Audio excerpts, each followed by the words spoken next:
जिस पर कुश कहता है, परंतु राजा इतना बड़ा अन्याय करें, उसे सहना भी तो उचित नहीं। एक निर्दोष पत्नी को, जिसे वह स्वयं भी पवित्र मानते थे, केवल कुछ लोगों के कहने से घर से निकाल दिया। यह सर्वथा अनुचित और अन्यायपूर्ण कार्य था। बेचारी पत्नी को वन के कांटों में भेजकर स्वयं राजमहल के सुख भोगना, यह कहाँ का न्याय है? कुछ भी हो, मैं इस अन्याय के साथ कभी भी सहमत नहीं हो सकता। यदि किसी दिन मुझे महाराज श्री राम मिल गए तो मैं उनसे यह प्रश्न अवश्य पूछूंगा कि आपने अपनी निर्दोष पत्नी को घर से क्यों निकाला। धार्मिक धन्ना प्रेजेंट्स रामायण। आगे कथा में हम देखते हैं कि सेनापति आर्य सुमंत रामराज्य का बखान करते हुए कहते हैं कि महाराज, आपके राज्य में प्रजा को समस्त सुख प्राप्त हैं।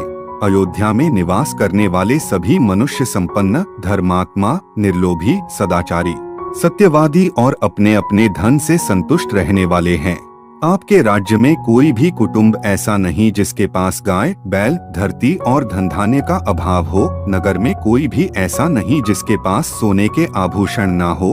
राम राज्य में यह सब कुछ है महाराज, परंतु यह सब होते हुए भी प्रजा उत्साहहीन और शीतल हो रही है। तब प्रभु श्री राम उसका कारण पूछते हैं तो आर्य सुमंत कहते हैं कि महाराज, राजा का यह भी धर्म है कि वह निरंतर ऐसे महान कार्य करता रहे जिससे कि उसके राजवंश पर प्रजा का गर्व बढ़ता रहे। जीवन और प्रगति के लिए उल्लास आवश्यक है। उल्लास का प्रतीक है उत्सव। जिस राज्य में कोई उत्सव नहीं होता, उस राज्य में प्रजाजनों के हृदय बुझे बुझे से रहते हैं। अतः प्रजा का मनोबल बढ़ाने के लिए उत्सवों का होना आवश्यक है। जिस पर श्री राम कहते हैं कि इसका अर्थ यह है कि प्रजा का उत्साह बनाए रखने के लिए कोई ना कोई उत्सव आवश्यक है। जिस पर गुरुदेव भी सहमति प्रदान करते हैं। तब लक्ष्मण जी हाथ जोड़ महाराज राम को अश्वमेध यज्ञ का आयोजन करने का प्रस्ताव रखते हैं और कहते हैं कि अश्वमेध यज्ञ समस्त पापों को दूर करने वाला परम पावन है।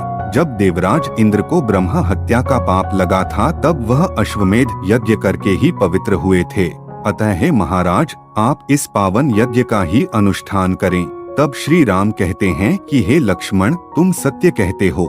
हमें भी इस बात का एहसास है कि रावण का वध करने से हम भी ब्रह्मा हत्या के दोषी हैं। और हमने यह भी सुना है कि एक ऋषि ने हमारे अन्न भंडार से इसलिए अन्न लेना स्वीकार नहीं किया क्योंकि हमने अभी तक ब्रह्मा हत्या का प्रायश्चित नहीं किया।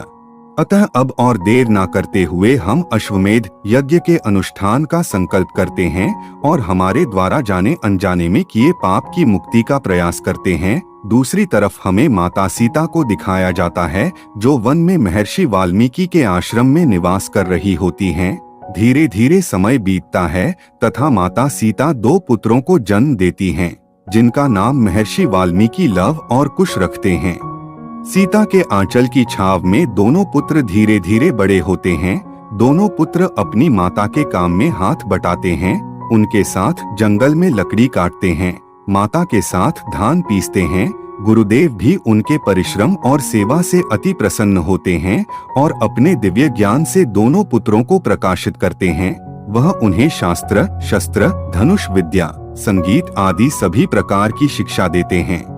गुरुदेव ने अपने समस्त जीवन में तपस्या करके जो शक्ति प्राप्त की थी, उसे वे योग विद्या द्वारा लव और कुश को प्रदान करते हैं और उन्हें आशीर्वाद देते हैं कि अब तीनों लोकों में तुम्हारे समान दूसरा वीर और कोई नहीं है। तुम दोनों का सामना अब कोई नहीं कर सकता। तुम्हारे पास जो दिव्य अस्त्र शस्त्र हैं, वह श्री राम को छोड़कर अन्य किसी के पास नहीं है। श्री राम की तरह तुम दोनों भी अपनी शक्तियों का प्रयोग पाप और अधर्म के विनाश और सत्य की विजय व समस्त जीवों के कल्याण के लिए ही करना। जिसके बाद महर्षि उन्हें श्री राम के जीवन चरित्र रामायण का अध्ययन करवाते हैं। वे भगवान विष्णु के राम अवतार से लेकर सीता त्याग का वृतांत विस्तार से बताते हैं, लेकिन वे उन्हें ये नहीं बताते कि सीता व राम उन्हीं के माता पिता है। तब लव गुरुदेव से पूछते हैं कि श्री राम द्वारा देवी सीता के त्याग के बाद क्या हुआ, वह कहाँ गई? तो गुरुदेव कहते हैं कि तुम्हें यह सब बताने का अभी समय नहीं आया है। समय आने पर हम तुम्हें अवश्य बताएंगे। जिसके बाद वे गुरुदेव को प्रणाम कर अपनी माता के पास खाना खाने आ जाते हैं।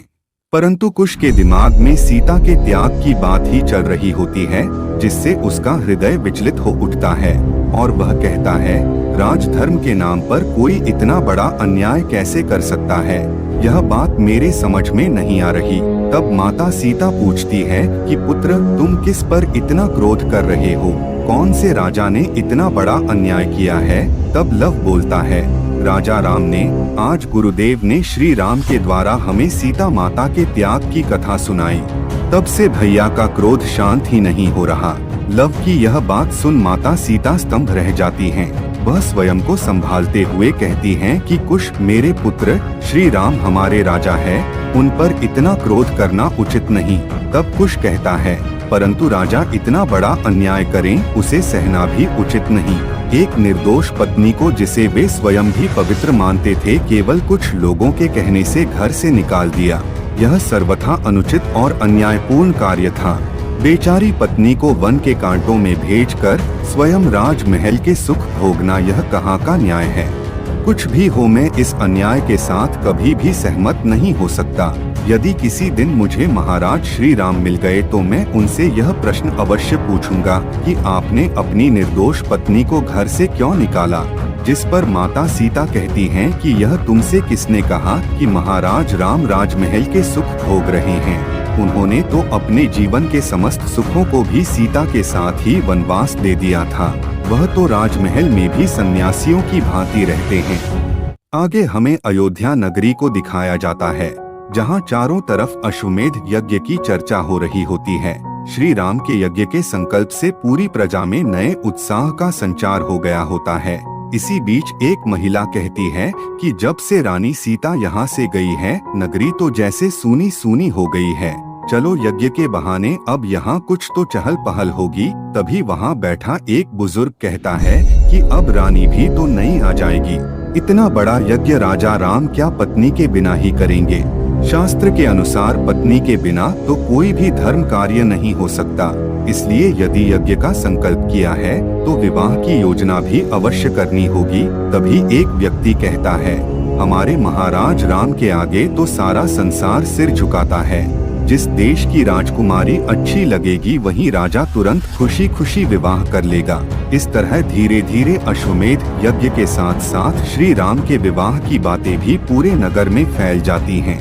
प्रिय दर्शकों, मात्र 29 रुपए में, जी हाँ भक्तजनों, मात्र 29 रुपए में प्रभु श्री राम की प्रेरणा व आशीर्वाद से हम लाए हैं दुनिया की सबसे सस्ती रामायण की ई बुक और पेपरबैक बुक, जिसमें रामायण को हिंदी भाषा में बहुत ही सरल शब्दों में लिखा गया है।